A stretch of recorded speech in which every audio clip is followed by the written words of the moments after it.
بسم الله الرحمن الرحيم الحمد لله والصلاة والسلام على رسول الله وعلى آله وصحبه أجمعين رب اشرح لي صدري ويسر لي أمري واحلل عقدة من لساني يفقهوا قولي السلام عليكم ورحمة الله تعالى وبركاته and welcome to another episode of Living with Barakah show.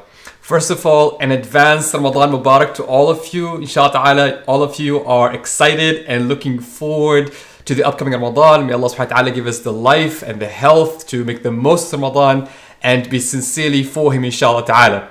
Speaking of Ramadan, a lot of us might be sort of, yes, we're excited, but maybe the back of our mind, we might be thinking about those Ramadan days where things don't go quite as well. Maybe you sleep late and you wake up feeling groggy and you miss your coffee and you're feeling tired throughout the day.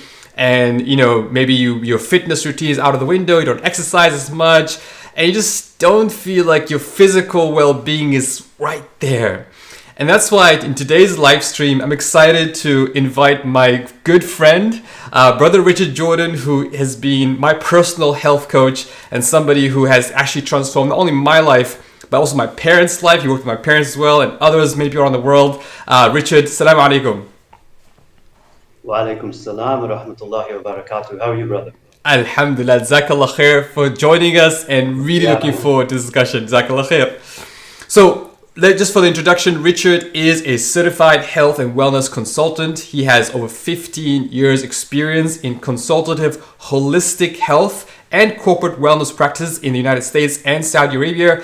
He has worked with both public and private sectors and global Fortune 500 companies, including the Miami-Dade Police Department, Blue Cross Blue Shield, Unilever, P&G, Coust, Islamic Development Bank, Aramco, and others as well, inshallah. So he has really worked with many programs. And Richard, when I first met you in our first coaching sessions together, one of the things that you talked about that stuck in my mind till today was the idea that we are a system of systems. Can you talk about that, inshallah?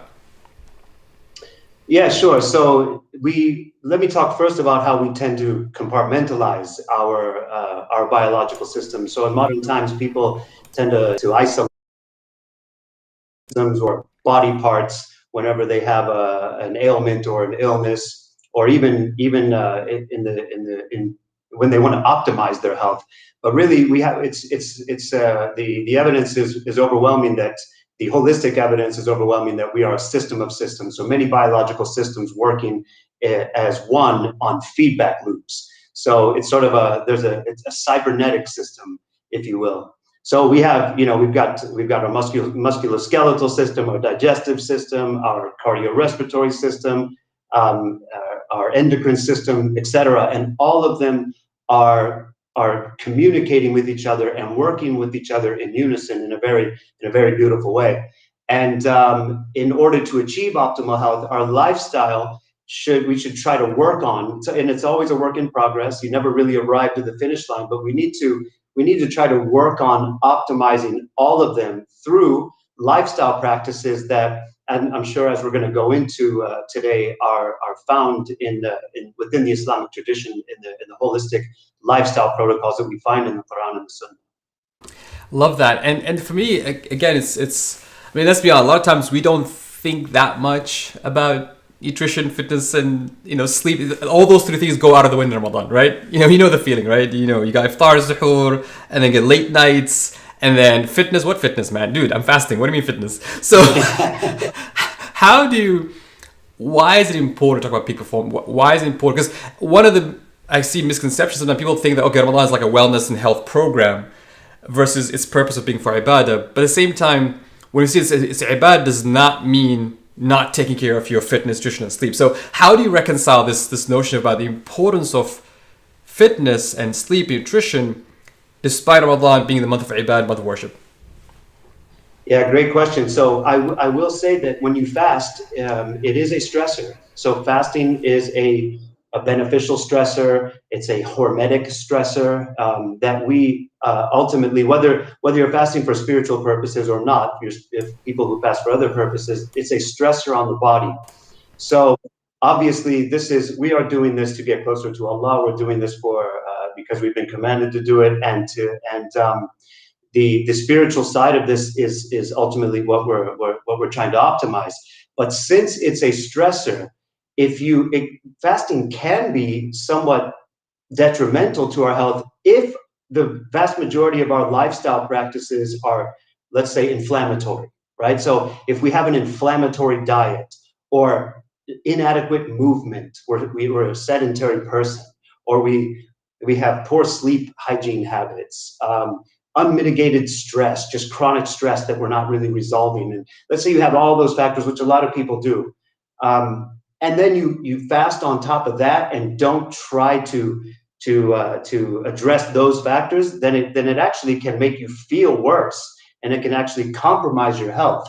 So this is what's going on with us, I think, in modern times more than it ever has in the history, in the Islamic history, for instance. And so I think it's incumbent on us to try to optimize all of those other lifestyle factors, and we don't have to go all out and completely do a lifestyle overhaul just because Ramadan began. All of a sudden we got to start a whole new fitness program, a whole new dietary approach, fix our imbalanced sleeping patterns all at once. But really asking ourselves where we're skipping the most in any of those categories and try to make tiny improvements in one of them will impact the others, again, because it's a holistic system. So when you sleep better, you tend to make better food choices. When you eat better, you tend to sleep better. When you move better, you tend to have more serotonin production, therefore which is a precursor to melatonin. And so your sleep gets better. So all of them impact each other. And there's, in my opinion, and a lot of people's opinion, there's no better time or more necessary time to do that than during Ramadan, if you want to show up as your best self and apply yourself to the ibadah during this month. Love that.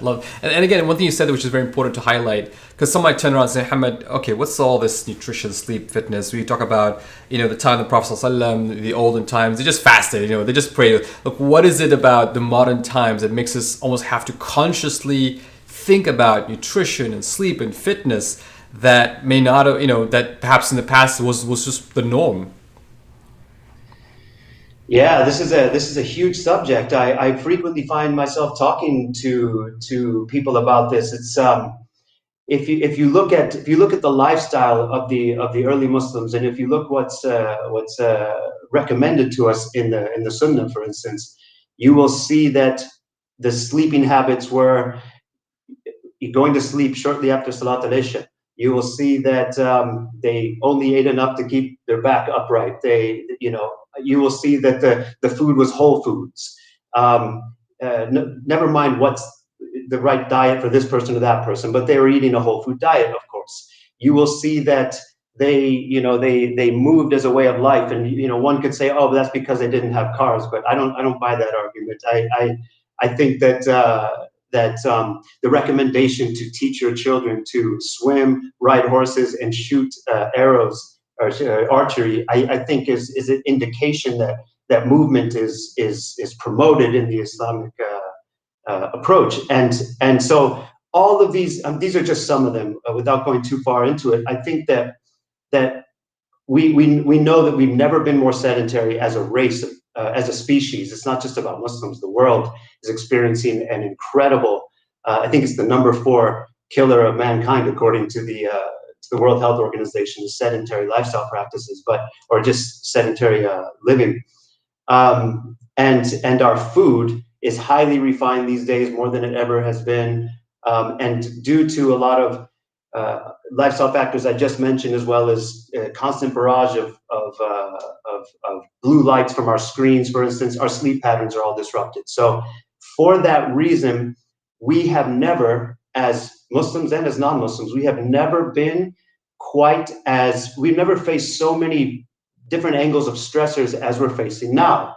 And this is why there's statistics that show that 75 pennies to every dollar spent on healthcare, for instance, in the United States, goes towards managing lifestyle-based diseases.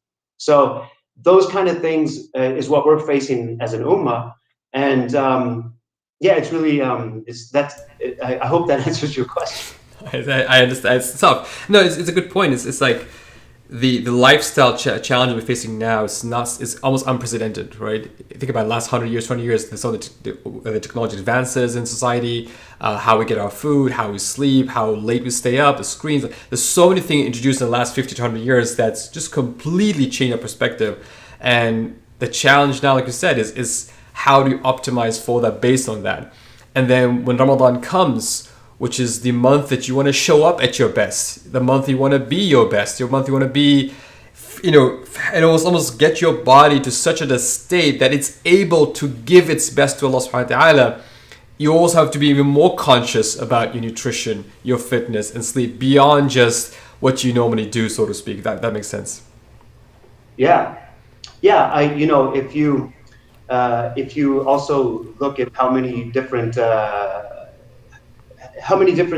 times you can find in our deen that it's a good thing to ask Allah for afiyah.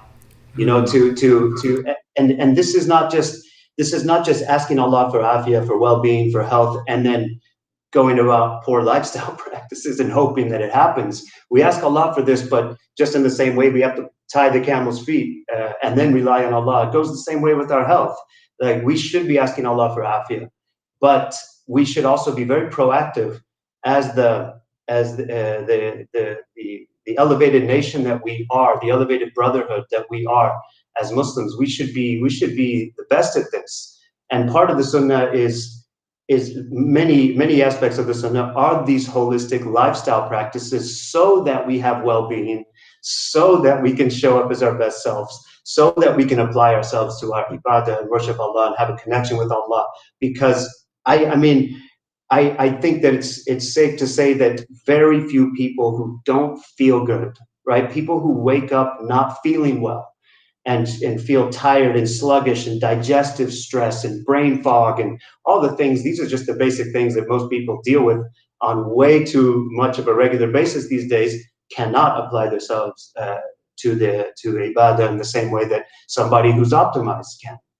Love that, subhanAllah. So let's get practical. Let's go, and we'll, again, for those who join us live, I would love for you to ask questions. We got Richard for an hour today, and actually Richard is going to be, we actually honored that he'll be doing a 3-hour workshop for our Barakah Academy members, and we'll talk more about that towards the end of this workshop, end of this session.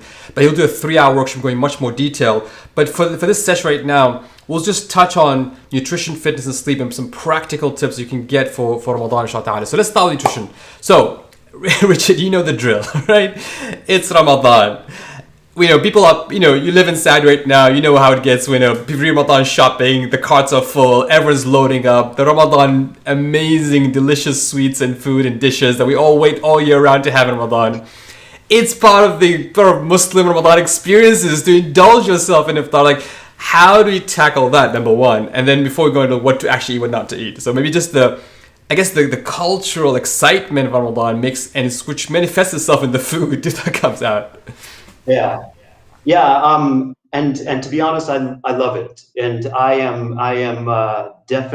indulge in all of these things, and I'm excited just as much as everyone else. But I think that, I've arrived at a place where my relationship with food is such that I think I've talked to you about this many times before, sort of apply the 80-20 rule. 80% of the time, give or take, I'm making better choices, and 20% of the time I'm letting go. And if you live according to these principles, these let's say whole foods, real foods principles, 80% of the time, you can handle whatever you throw at yourself 20% of the time.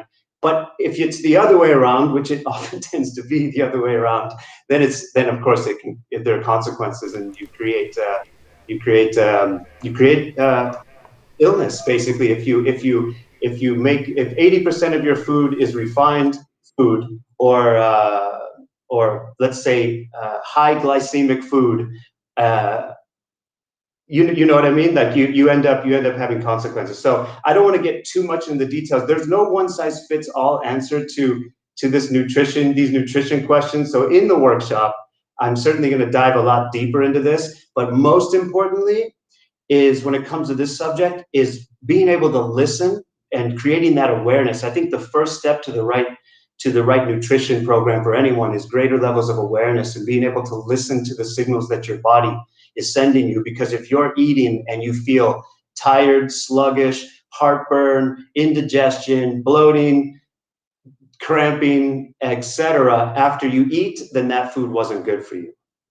Oh, very practical. I think when I first started working with you, we actually built a spreadsheet, right? And we just kept on track. It was very simple spreadsheet, like what did I eat? How am I feeling? Right? And I just kept it for breakfast, lunch, dinner, snacks.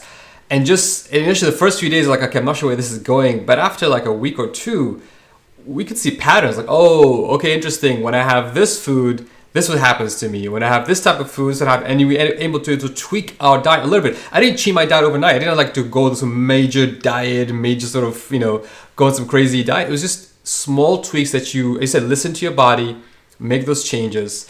And then build it. So imagine like right now people are saying, why do I feel bloated after, I stand in Taraweeh and I just barely can stand because I had that iftar just didn't sit well with me. That's a signal. Don't ignore this. Oh, well, it's a bad iftar day. You have to take that as a signal.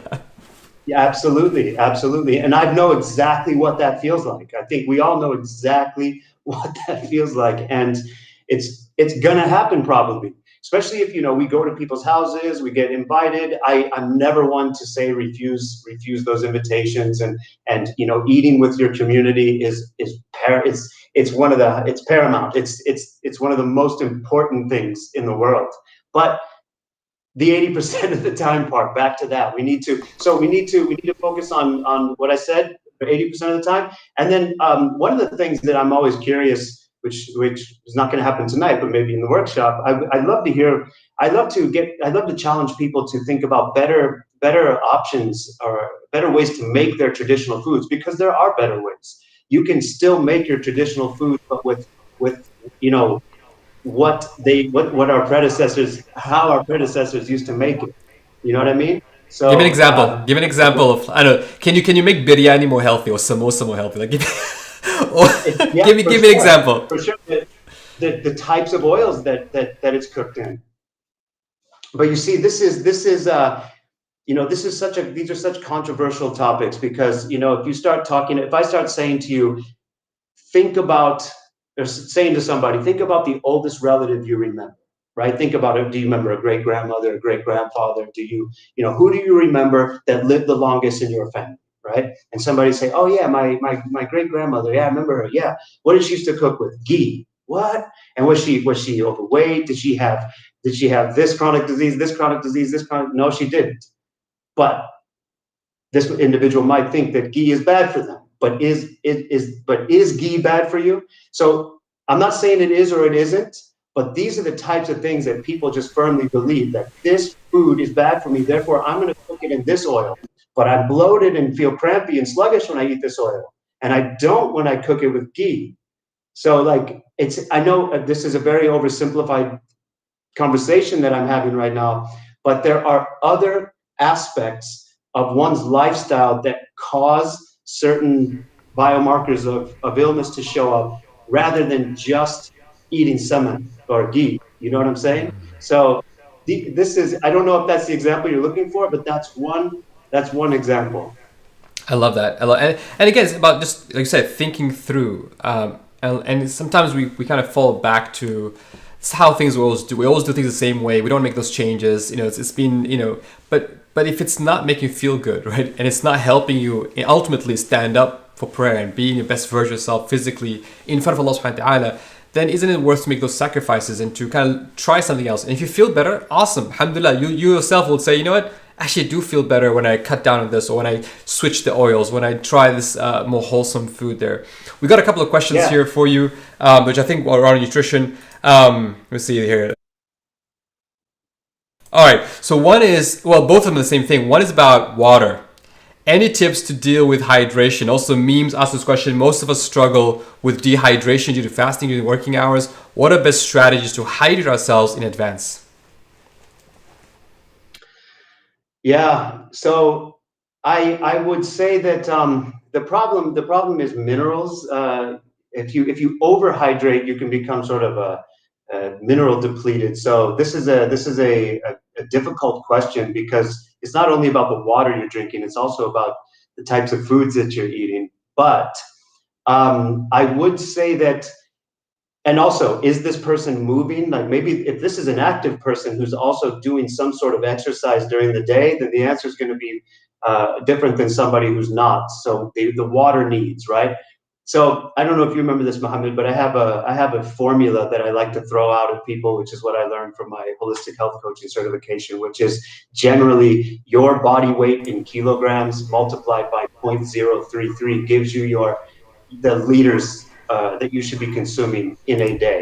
And I'm going to say it one more time because a lot of people hear that and they do their kilograms times 0.33 and like, whoa. So kilograms multiplied by 0.033 is the amount of water you should be drinking. Now, try to get that in if you can between Maghrib and Fajr, and and also I would recommend maybe not drinking other things because other things. There are some other things that help hydrate you, but you might want to stick to good H2O during this month and not try to drink other things that need to be processed by the liver. You know, everything else needs to be processed by the liver a lot more than just water. So it might be, and also your foods. Are you eating foods that you know make you thirsty? Because there's some foods. This is again potentially a bio individual thing. You know, some people they get thirstier after eating certain types of foods, and maybe you should listen to that signal and try to scale back on that particular type of food. Oh wait. So let me just pause you because you said something that I'm almost having a heart attack right now. Are you saying no coffee? No, come on now. Come Okay, on. so hold on. So remember though. Okay, I drink coffee. I know you do, and I'm a fast metabolizer of caffeine. I took a genetic test that also told me I was a fast metabolizer of caffeine, and I said, "Thank you, genetic test." But some people aren't. But yeah, I think that you might not want to drink as much coffee as you might usually drink at Maghrib time. You know, I definitely have my coffee. I look forward to it, and I actually have one for Sahur as well. But some people, if those of you who are planning to stay up all night and sleep in the day during Ramadan, please make sure you join our workshop so that you can hear about some hacks that you're going to need to implement in order to really help you optimize your cognition as well as your physical energy. But yeah, like I don't think that drinking coffee all through the night would be a good idea. So you have to be strategic with that. I think it's best to have a little bit of, if you want caffeine, have a little bit at Maghrib, and if you stay up after Fajr, which I tend to do, then have a little for Suhoor. I'm glad you said that, man. Oh my god. It's gonna have a heart attack. All Yeah. right. So just again, just reconfirm the formulas. It's your body weight in kilograms times 0.033 is the amount of water you should be drinking per liter. All right, for in liters. Yeah. Okay. So that equation Yeah, is and great. definitely watch out for your minerals and electrolytes. Just look into you, just making sure that if somebody feels super thirsty, it'd be a good idea to maybe consider that. But yeah, it's very individual. Some people feel that, and going back to the activity thing, you know, we lose a lot more water from our skin than you can imagine. You know, so people who are walking a lot, maybe because of their job or live in a humid place like Jeddah, or these things, like we do lose a lot of water, so you have to consider that. So that formula I just gave is kind of like that's the starting point. But if you're sweating a lot or if you're moving a lot and exerting yourself, you might need more. Okay, awesome. All right, so what are, I guess, speaking of moving a lot, let's switch gears to nutrition, to fitness then. Um, Yeah. First of all, what fitness, exercise, Ramadan? Like, are you kidding me? Fasting? When do you exercise? What should you exercise? Aren't you not? I mean, you're supposed to conserve energy Yeah. instead of spending energy. How do you do that? How do you answer that? So I'm an avid exerciser. So this is a subject that I've had to, over the years, I've had to really um, tone myself down, in the sense that I know Ramadan, this is not, it's not the time for me to say, bro, I'm going to make some gains. You know what I'm saying? It's just That's not what this is. Like, we are going to have a metabolic downregulation. Okay. So does that mean I have to lose muscle mass? No. And that's me personally, what I plan to do. So you remember how we talked about, primal movement patterns and functional movement patterns, where, you are, mimicking the way that our human predecessors, 100 years ago, 500 years ago, 1,000 years ago, the way that they move, just kind of squatting as an activity of daily life, and pushing and pulling things, and, loading the body a little bit, loading the muscles, loading the joints, loading the bones. I do think that that's important for us to do. I know that that's important for us to do during Ramadan. Um, Let me say a few things about this. I hope I don't get too long-winded, but we are designed as a species, right? We are designed to use and manage our bodies, right? And if we don't, then there is a corresponding lack of managing our emotions and our thoughts. We know that a sedentary person does not have the feel-good hormones and the feel-good neurotransmitters that a person who moves often and moves efficiently has, right? So if during Ramadan we decide, oh, I'm just going to sit still and not move, I know it's not easy to get moving, especially if you're not a mover already. And I understand that, super sensitive to the fact that some people, like, if they're not moving the rest of the year, it's very unlikely they're going to start during Ramadan. But I would encourage people to at least do what is the most important thing in the world, which I always say, a day without walking is not a normal human day at all. Like, we are designed to move our legs, right? And just walking at a low intensity state it releases serotonin, it produces BDNF, or brain-derived neurotrophic factor, that helps with neural connectivity. There's so many beautiful things that just walking does. So I definitely would encourage everyone to walk. Maybe take a fasted walk right before iftar, do some adhkar, habit stack your dhikr or some walking before iftar, and potentially 10 minutes or so after one of your larger meals would be good to take a walk as well. But for the rest of us who do exercise, me personally, I scale back on the aggressive cardio. I don't think that a bunch of aggressive cardio is the right approach for me, but this is also another sort of individual thing.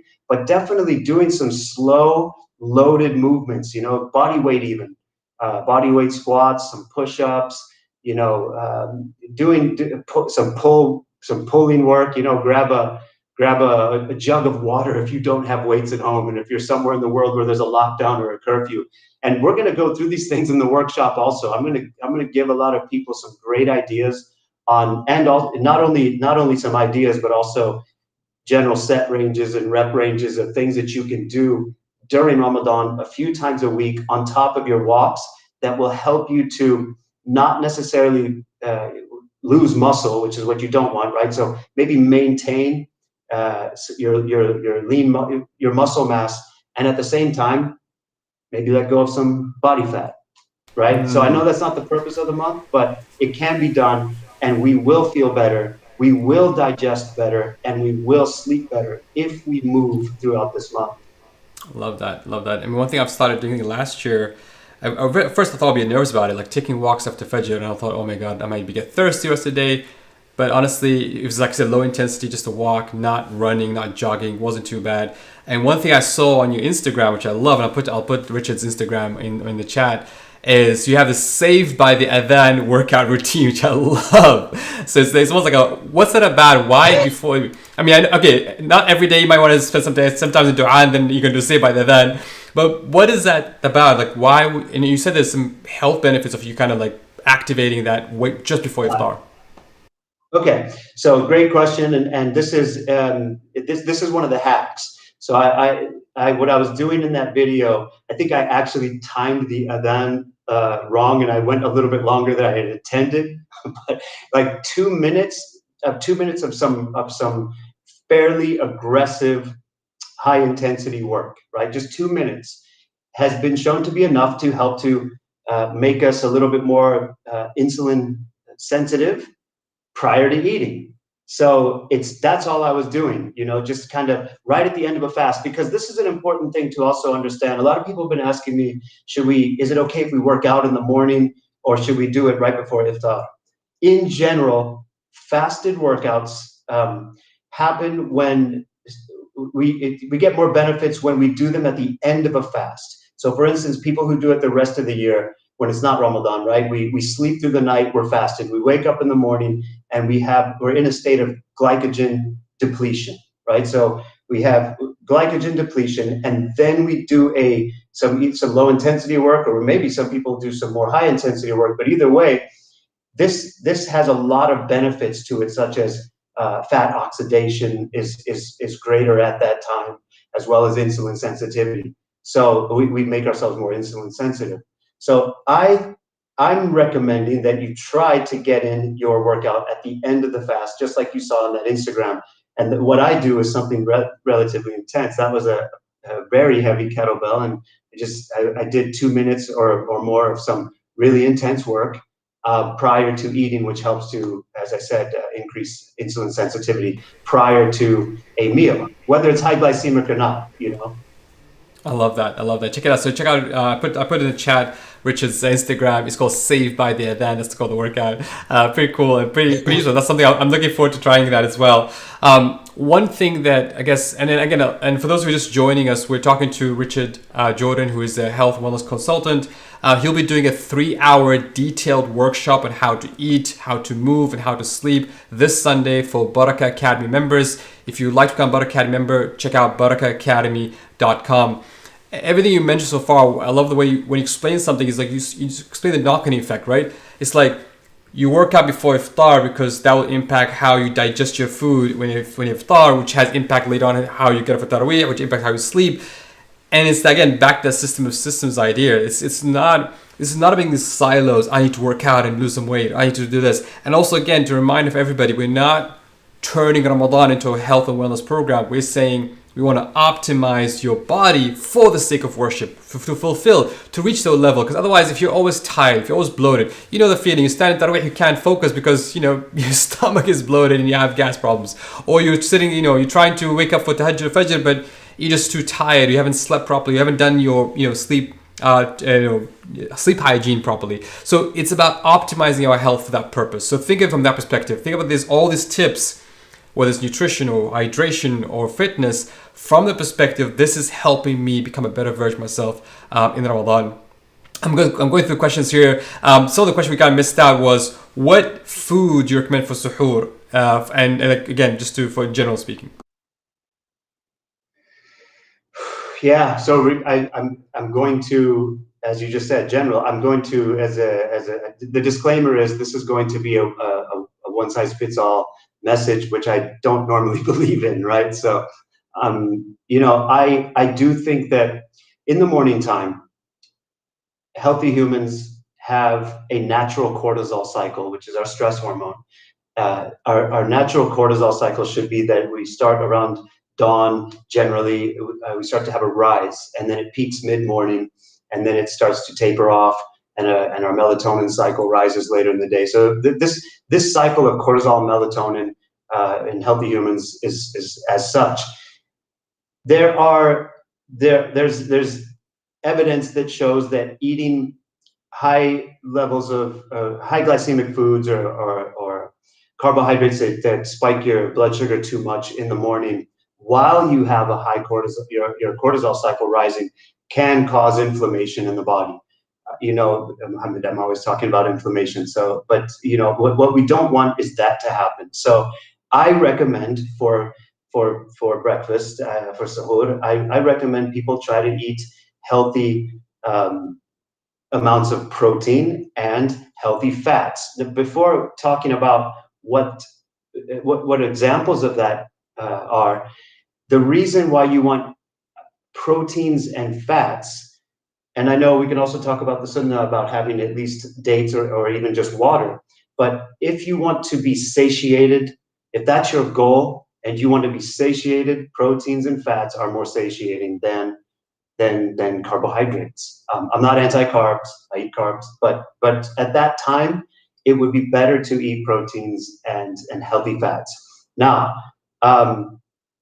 it's hard for me to give anybody an example what to eat, because if your traditional foods for sahur, whatever your traditional foods are, I don't know what they are, but I would recommend that you stick with proteins and fats, or just have a few dates and some water. I know that is a carbohydrate, but it's not a whole lot of food. If you're eating three ajwa dates, for instance, it's pretty negligible. So, and you're getting some blood, you're getting some energy and hydrating. In my opinion, that it's fine just to do that. I will admit, Mohammed, I'm not a big suhoor eater. That's my personal approach. I don't eat massive suhoor. Okay, confession by Richard. Yeah, it's just I've never, I've been, not that I'm counting, but this is going to be my 27th year fasting, alhamdulillah. And it all began, even though I grew up in Saudi Arabia, it all began in the United States. So my first decade or so of fasting was in the United States, and I had to work, I had to go to university, I had to work, I had to live a certain pattern that did not permit me to stay up really late, have a massive suhoor, go to sleep for a little bit, wake up again for tahajjud and fajr, or go to sleep and then wake up before fajr and have a massive suhoor. Either way, I wasn't having these massive belly bombing suhoors, because when I have done that, it hurts. It hurts me, So it's just, I recommend that you will feel better. Being empty is okay. We can be empty. We're designed to go. This is another big subject we'll talk about in the workshop, but human beings are designed to have times of feast and times of famine. Now, I know that sounds extreme, but we definitely can do very well with long periods of emptiness. And for those of us, there's something that I'd like you to, prior to the workshop, if you're going to attend it, and if not, just look it up on your own. Metabolic flexibility is a amazing phenomenon where somebody who has good metabolic flexibility can tap into their body fat as fuel, and then when they eat foods that are high in glucose, or when they have foods that are, or they have carbohydrates, they can tap into that as well efficiently, right? So you can use carbohydrates, or you can use body fat as energy efficiently, back and forth, switching. That's metabolic flexibility. But most people don't have that. Most people are highly dependent on glycogen, on glucose, on glycogen for energy. So it can take a few days for some people. It can take a week. It can take a couple of weeks. It can take some time for some people who have been metabolically inflexible for a long time to be able to tap into their body fat reserves as energy. But if you strategically set up your food plan, you will arrive at a place where you're feeling pretty amazing without having to constantly feed yourself during this time of fasting. I love that. I love that. And also, again, Ghazala here makes.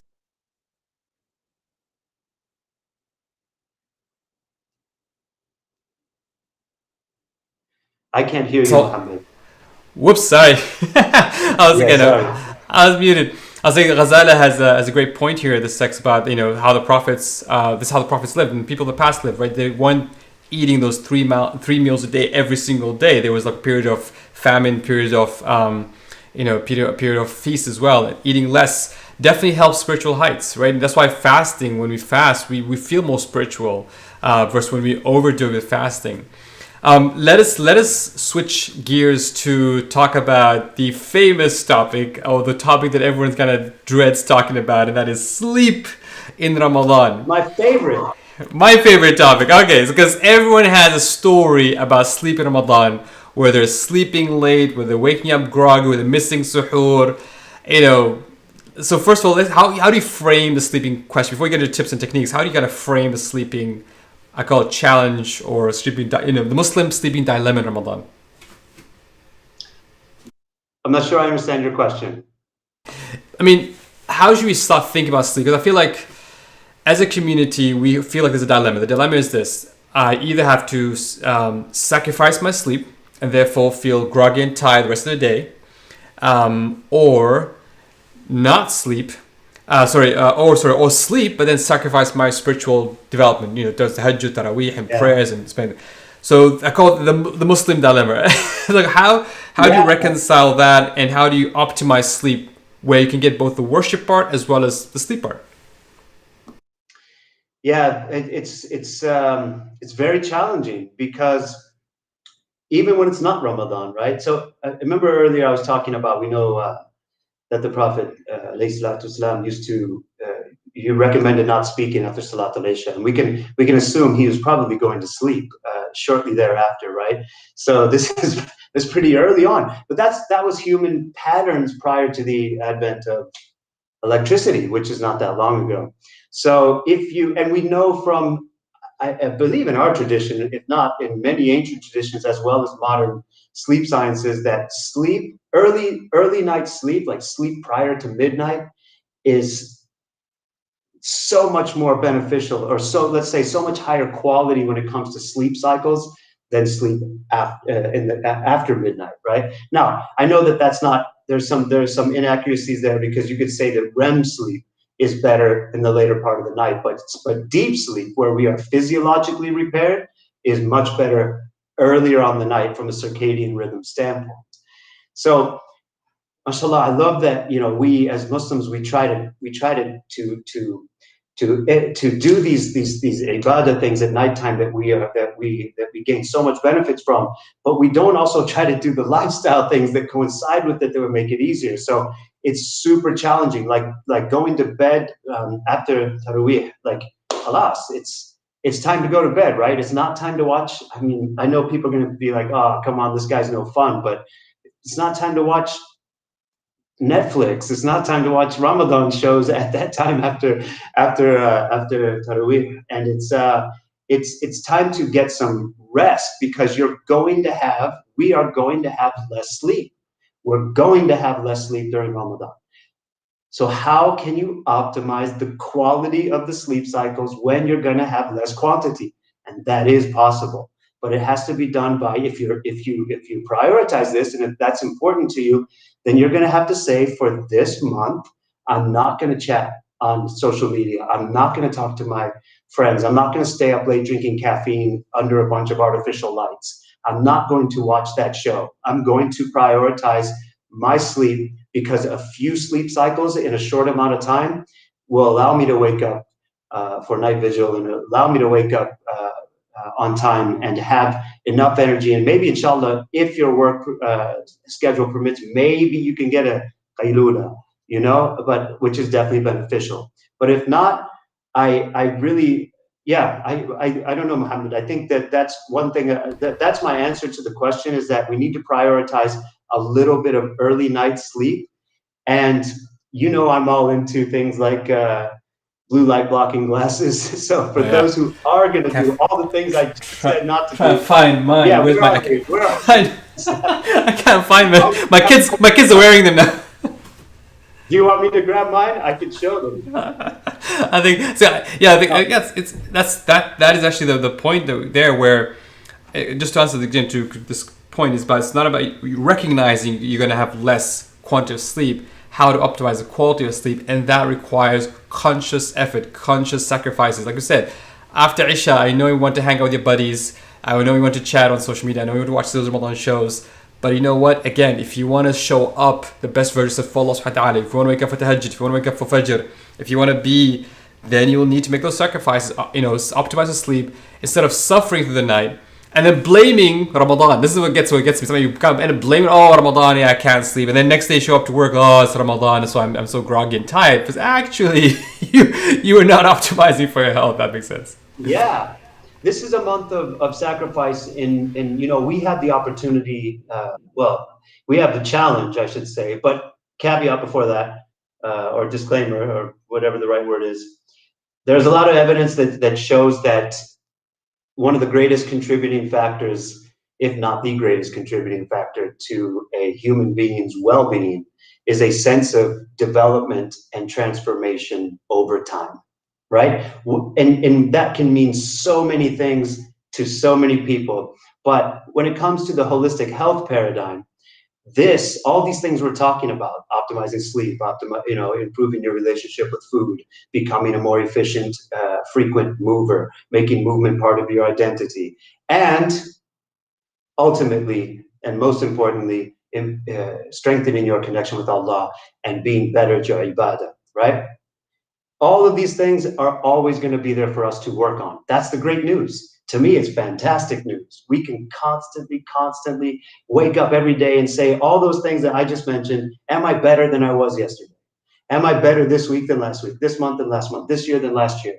So this Ramadan than last Ramadan, right? So we're going to be sacrificing ourselves. We're not going to be eating food. We're going to be sacrificing that. What are we going to do in order to, what other sacrifices are we going to make regarding less hanging out with the buddies and less watching the shows or whatever it is? So this is the challenge, is we have more, in some cases, sacrifices than a lot of our predecessors did, because they didn't have this incredible barrage of distractions and lifestyle-based stressors. They had stressors, but it's very different than what we have. In fact, our life is pretty amazing, but we have stressors that we're kind of allowing to overtake us, and it's cumulative, and our biological systems are all stressed out, and then we start to fast, and then we start to feel compromised, and as you said, we blame Ramadan. So anyways, I'm going to stop there. No, appreciate those are really, really powerful thoughts. And so somebody who, so I mentioned Ramadan. What should be our Ramadan intentions, given from a holistic health perspective, for the purpose of optimizing for ibadah? So let's say, again, I know all of us are different types. We're all on different journeys. Some of us are much more, quote unquote, healthier, or more have taken these things in steps. Some of us just starting off. So what should be our intentions, and where do we start, or where do we start looking for areas of improvement? Well, we always, I don't want to sound negative and say, I use the expression paying lip service, right, to exiting out of Ramadan better than how we entered into it.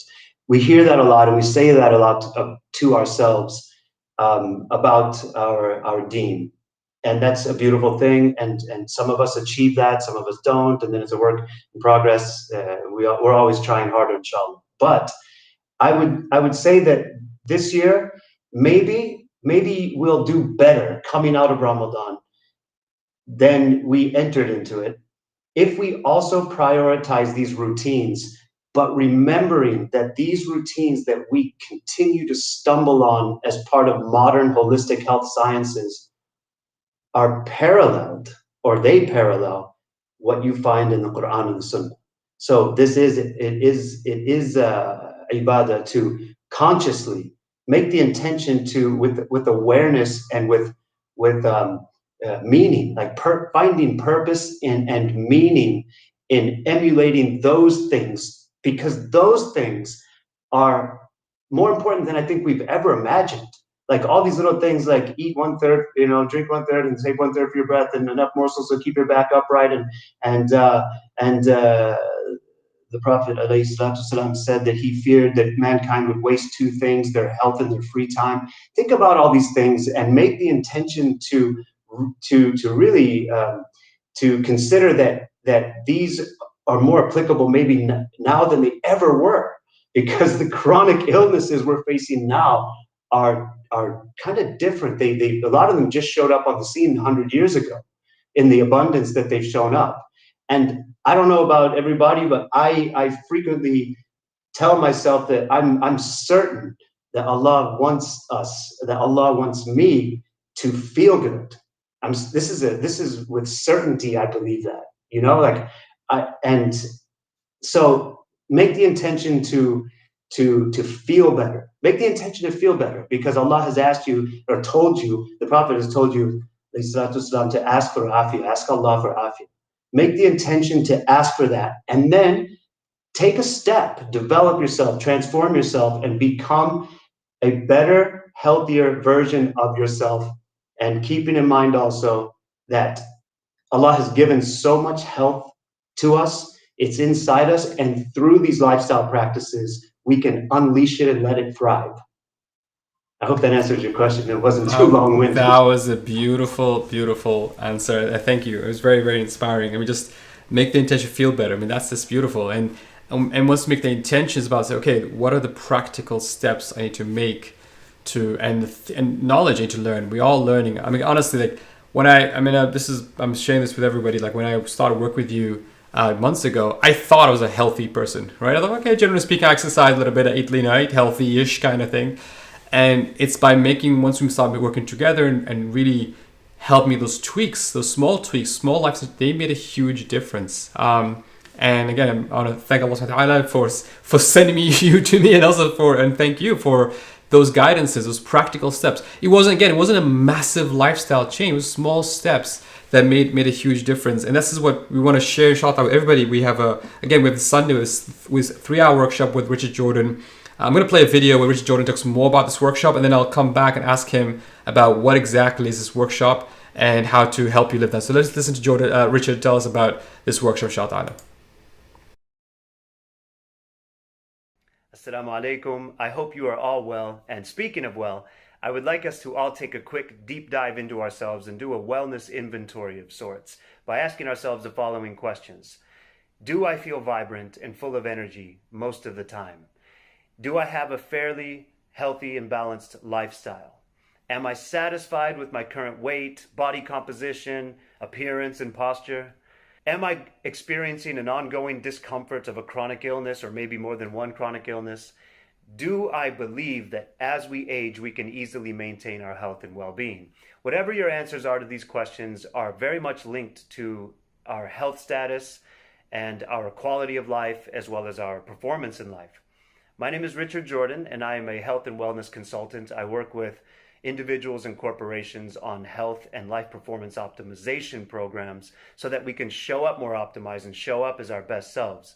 And I'd like to suggest that as Muslims, we should prioritize being in a constant state of development and transformation when it comes to our health and wellness, not just for ourselves, but of course for our families and our communities, and most importantly, so that we show up optimized for our ibadah. This Ramadan, I am so excited to be doing a workshop with the Productive Muslim Company called Fast Like a Professional.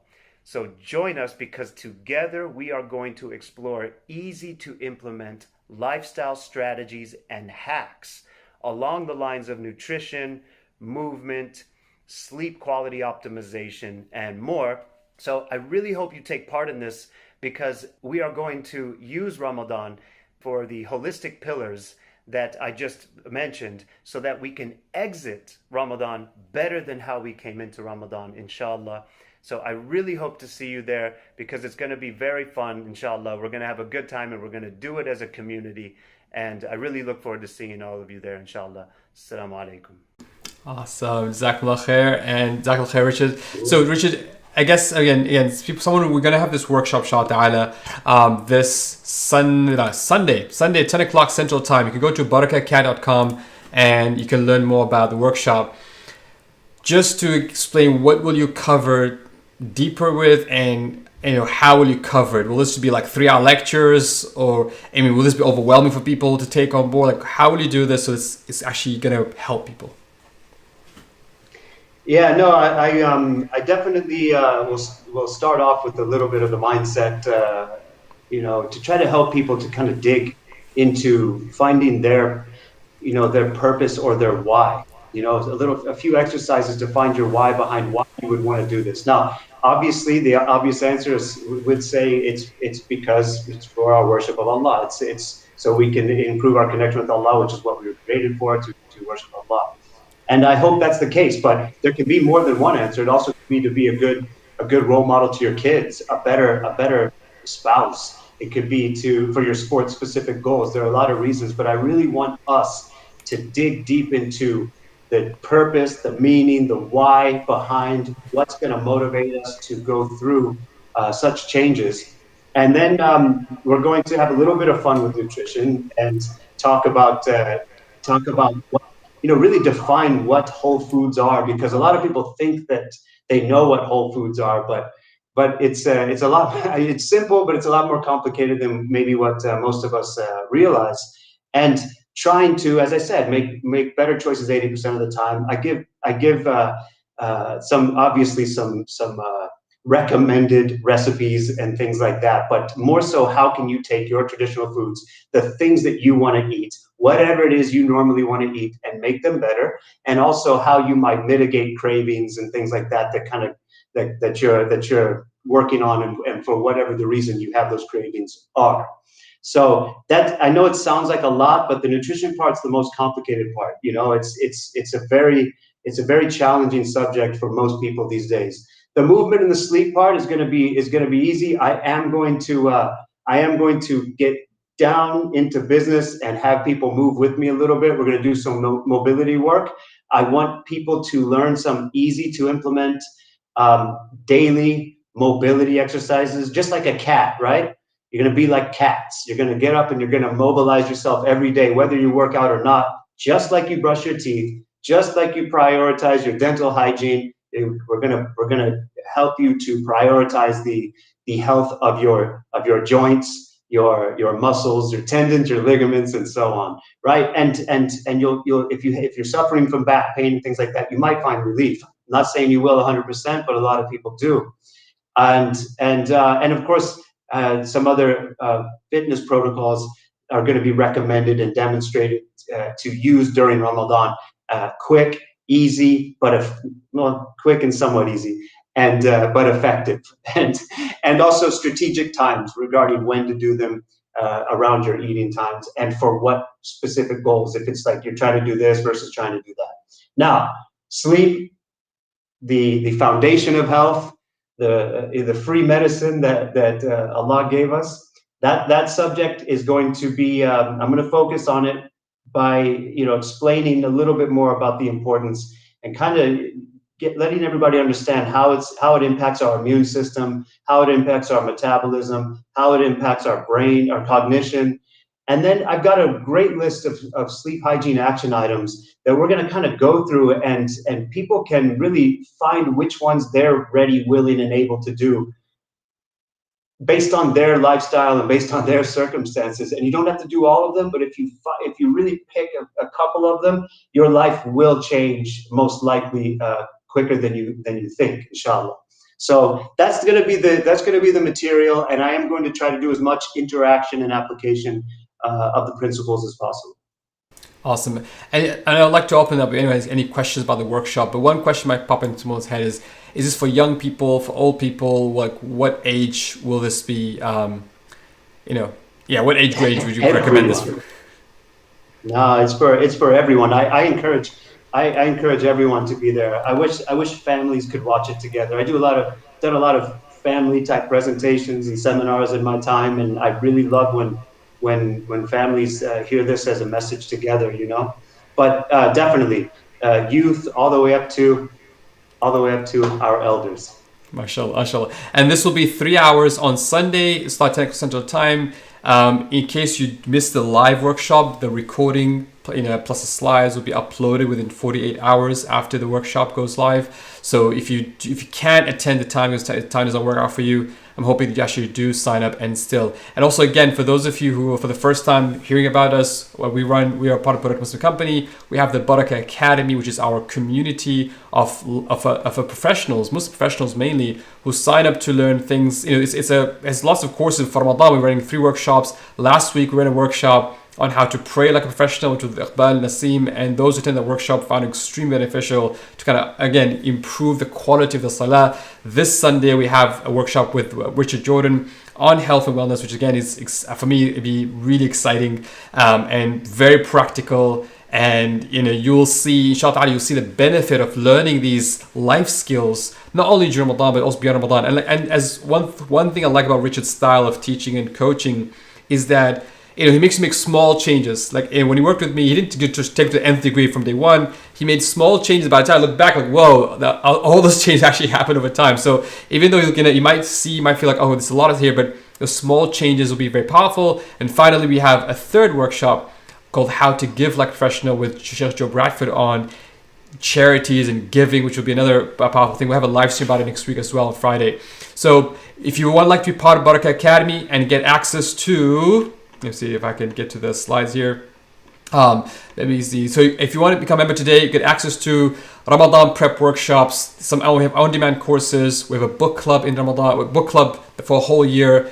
We have calls throughout the year, private community, Academy members discount for some of our programs. Then become a member today. So go to Buttercatkin.com, become a member today, and inshallah you'll see a great benefit there, inshallah.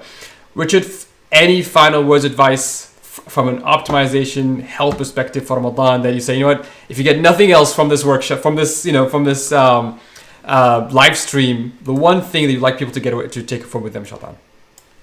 You know, I feel like I said a lot already, so I'm going to say something that might surprise you, but I'm going to say that I love that you're the guy that I always talk to who stands along with me during all of our meetings. And I would like to, if everybody noticed, we've both been standing this whole time. And there's one thing about this. This is a takeaway for you all. There's something called NEAT, right? The acronym is NEAT, non-exercise activity thermogenesis, right? Look it up, easy to look up, non-exercise activity thermogenesis. What me and Mohammed are doing right now is we're engaging the largest muscles in our body, which are in our legs. And that alone has tremendous impact on your metabolic, on your metabolism. So which is not just about body composition, it's also about your energy levels and how you feel. So for those of you who want the final tip from today, besides all the other stuff we talked about, sit less. The studies from Cornell University, as well as their studies from NASA, that have indicated that really the math is 20 minutes within an hour. There should be 20 minutes where you're not sitting, and you don't have to be walking or running.